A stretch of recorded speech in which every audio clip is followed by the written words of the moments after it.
Namaste students. Today we'll start a new topic and the name of our topic is allotropic form of phosphorus. We'll study the allotropic form of phosphorus in two different parts. One we'll study in this video and the other part we'll study in another video. So without any delay, let's get started.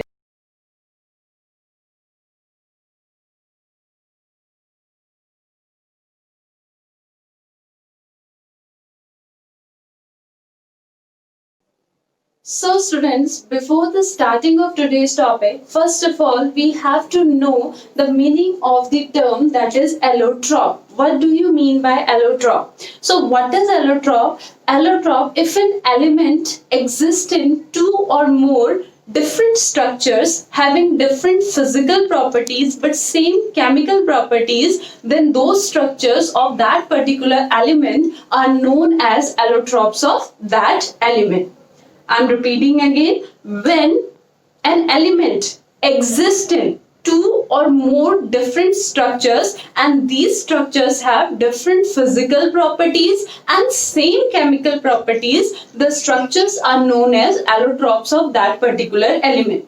For example, in our junior classes, we studied that carbon has three allotropic forms, that is diamond, graphite and Buckminster fullerene.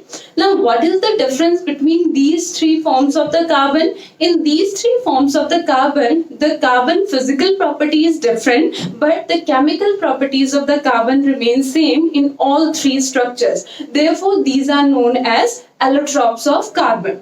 So, similarly, we have three different structures of phosphorus in which the physical properties of phosphorus are different but the chemical properties are same. So we have three allotropes of the carbon: white phosphorus, red phosphorus and black phosphorus.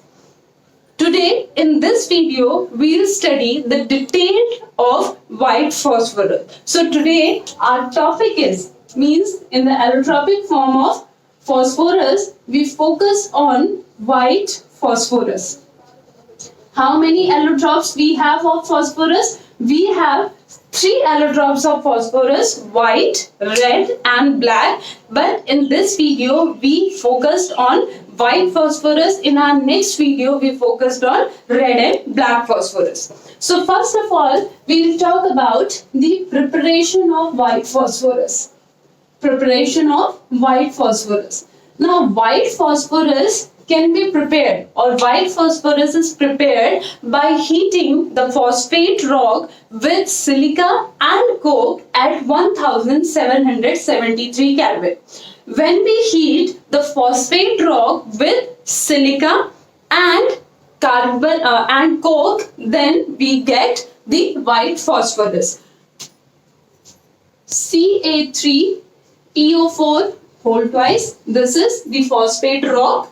When this phosphate rock reacts with silica at 1773 Kelvin, then it forms P4O10 plus CaSiO3, that is calcium silicate.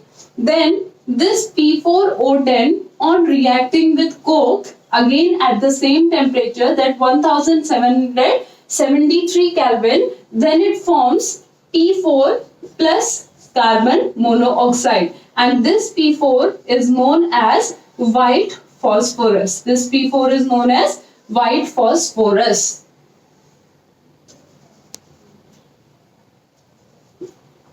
Clear? So how we prepare white phosphorus? By treating phosphate rock with silica and coke at 1773 Kelvin. Now, next we'll talk about the structure. If we talk about the structure of P4, the hybridization of the phosphorus in P4 is sp3 hybridization. Means a molecule of P4 undergoes sp3 hybridization and the shape of the phosphorus becomes, this one is P. Now here one P, here P and here is also P. This is the structure. But the bond angle is not 109.5 degree here. The bond angle is 60 degree here. The bond angle is 60 degree. 60 degree is the bond angle. 60 degree is the bond angle. So the molecule undergoes sp3 hybridization. Due to sp3 hybridization, the structure becomes tetrahedral. But the bond angle is not 109 degree. The bond angle is 60 degree. So this is the structure of white phosphorus. Now we'll study the properties of white phosphorus, which are very, very, very important. So now we'll study the properties of white phosphorus. Now if I talk about the properties of white phosphorus, the very first property of white phosphorus is its color. Now the very first property is it is soft, translucent, waxy, white solid with garlic smell. So this is the first property of the white phosphorus. Means it is soft, means it is a soft solid. It is not liquid, but it is a soft solid whose color is white. That's why it is not transparent, it is translucent, and it has a garlic smell. It has a smell like a garlic. This is the first property. Second property, it is insoluble in water. Because of the covalent nature, it is insoluble in water but soluble in organic solvents. It's soluble in organic solvents like carbon disulfide, ether, alcohol. So in organic solvent, it is soluble, but in water, it is insoluble. Now, if I talk about the third property, it has low melting and boiling point. It has low melting and boiling point. It has low melting and boiling point. Why it has low melting and boiling point? Because of its very small angle, it is unstable. Because of its very small angle, it is unstable, and that's why it has low melting and boiling point. Now next, if I talk about, it is highly poisonous.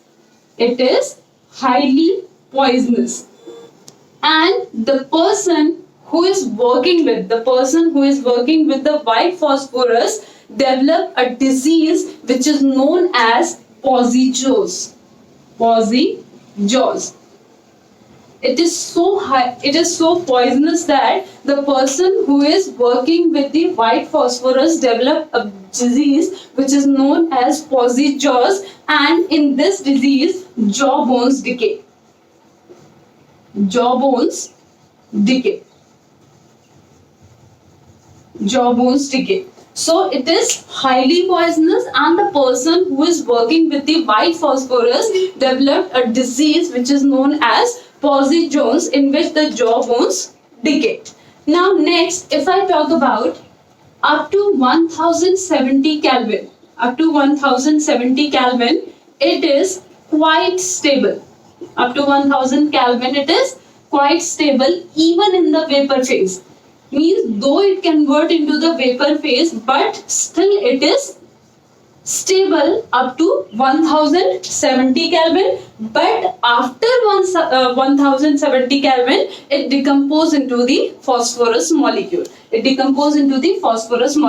So P4, there is a reversible reaction between the P4 and P2 molecule.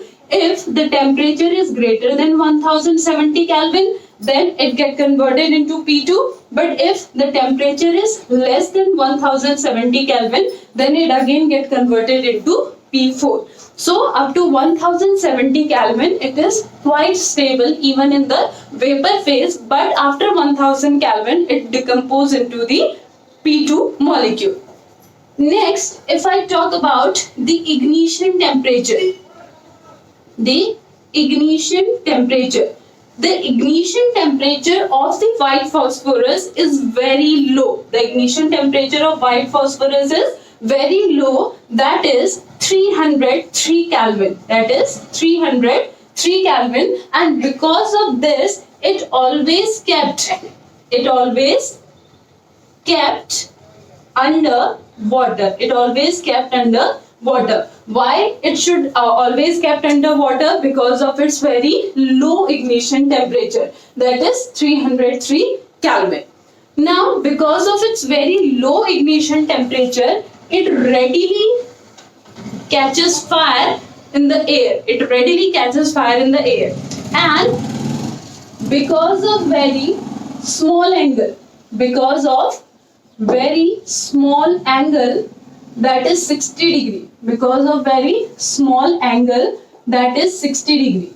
We have studied that in the structure of P4, that the structure is pyramidal, the hybridization of is sp3, but the bond angle is not 109 degree, the bond angle is 60 degree. So due to very small bond angle, there is a torsional strain in the structure. There is a torsional strain. A torsional strain in the structure, and due to the development of the torsional strain, it readily catches fire with the air. Due to the development of the torsional strain, it readily catches fire in the air. Fire in the air with a greenish glow.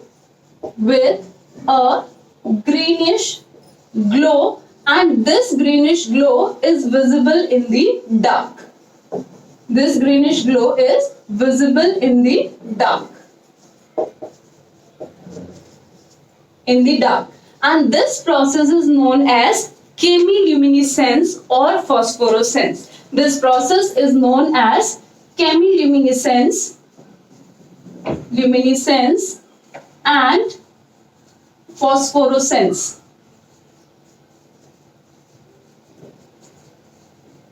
Chemiluminescence and phosphorescence. So, because of very small angle, that is 60 degree, they developed a torsional strain in the molecule, and due to the development of the torsional strain in the molecule, it readily catches fire in the air with a greenish glow, and this greenish glow is visible in the dark, and this phenomena is known as chemiluminescence or phosphorescence. Next, when it burns with air, when it burns in air, it produces a white dense fume. It produces a white dense fume of P4O10. Dense fume of P4O10. It produces a white dense fume of P4O10. Means the reaction is when this P4 reacts with O2, then on burning, means when it burns in the air, then it forms P4O10, and there is a white dense fumes of P4O10. Means white dense fume indicate us that there is a production of P4O10. So when it burns in air, it produces a white dense fume of P4O10.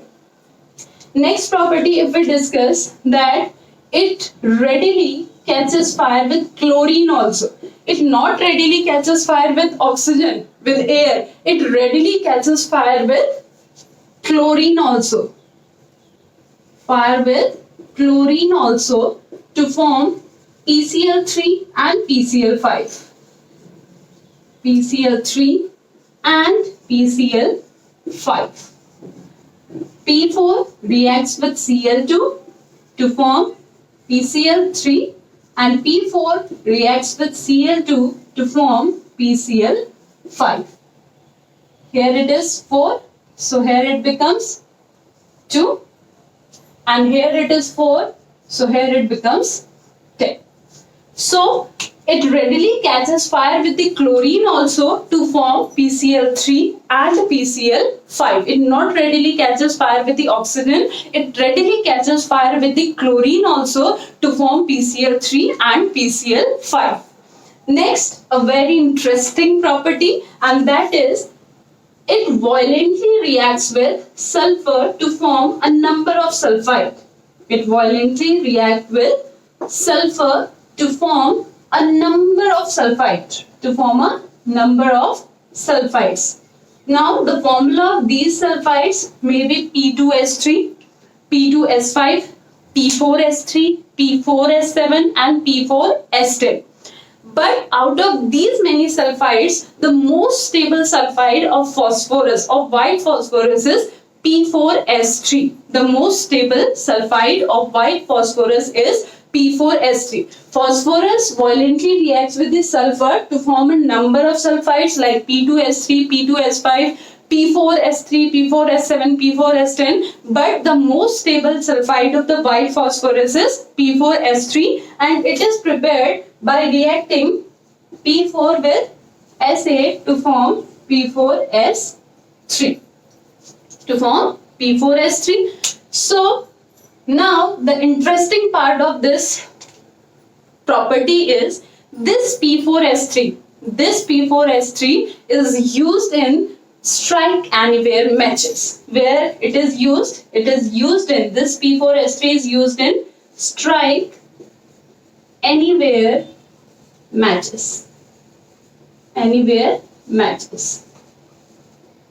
Now what the matches contain? Matches contain P4S3, KClO3, glue and filler. From these we can obtain matches. From these products we can obtain matches. So when there is a friction between the matchstick and the sandpaper, when there is a friction, you all know about the matchstick. When there is a friction between the matchstick and the sandpaper, then P4S3 reacts with KClO3. This friction initiates the reaction between the P4S3 and KClO3, and this reaction brings about the ignition or the burning of the matchstick. This reaction brings about the burning of the matchstick. So the matches contain P4S3, KClO3, glue and the filler. When the matchstick strike, or when there is a friction between the matchstick and the sandpaper, then the reaction between the P4S3 and KClO3 occur, and this reaction initiates the ignition of the matchstick, means burning of the matchstick, and as a result of which the matchstick burn. So this is the interesting part of this property. Now if I talk about the next property, white phosphorus reacts with many metals to form phosphides. White phosphorus reacts with many metals to form phosphides. Reacts with many metals to form phosphides.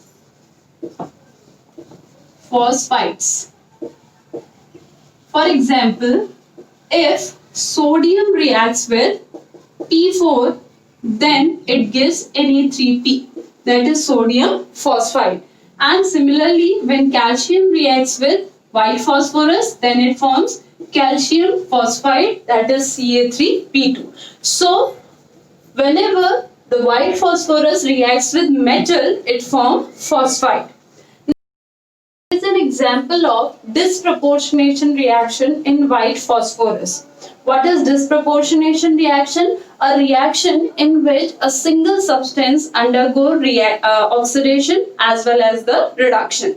So we have an example of disproportionation reaction in white phosphorus also. When white phosphorus reacts with sodium hydroxide solution, that is NaOH solution, then it forms PH3 and a product which becomes an example of the disproportionation reaction. So the reaction becomes P4 plus NaOH plus H2O. This reaction will occur in inert atmosphere.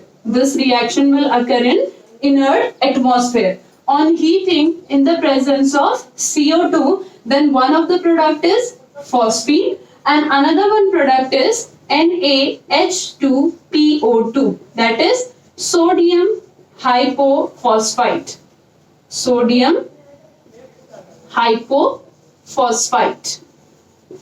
if I talk about the oxidation reaction. If I talk about this, the oxidation state is 0. If I talk about pH3, the oxidation state of phosphorus is -3. And if I talk about this, it is +1. Now +2 plus x -4 equals to 0. So here it is 3 plus x, that is -4 equals to 0. So x minus 1 equals to 0. So x equals to +1. So in this, 0 get converted into +1. So hence it is oxidation, and 0 get converted into -3. Therefore it is reduction. So it is an example of the disproportionation reaction, in which the phosphorus form two products. One of the product is formed by the oxidation of the phosphorus, and another product is formed by the reduction of the phosphorus. So when phosphorus reacts with sodium hydroxide solution in an inert atmosphere, then it forms two products which are formed by the oxidation and the reduction of a single phosphorus, and hence it is an example of the disproportionation reaction. Next, if I talk about that, because P4 easily oxidized, because P4 easily undergo oxidation, therefore used as a reducing agent. Therefore used as a reducing agent.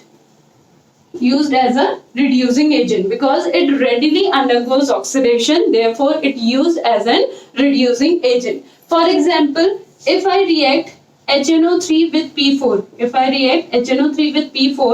it forms H3PO4, and HNO3 becomes NO2 plus H2O. So HNO3, it become oxidized to form H3PO4, and HNO3 reduced to NO2. Similarly, H2SO4 on reacting with P4 gives SO2 plus H3PO4 plus H2O. Similarly, if we have copper sulfate, then it reacts with copper sulfate to form Cu plus H3PO4 plus SO2. CuSO4 plus P4 plus H3PO4 plus SO2. And similarly, when it reacts with AgNO3, then it converts the AgNO3 to Ag. So in this way, it acts as a reducing agent. It undergoes oxidation. It easily undergoes oxidation. Therefore, it acts as a reducing agent.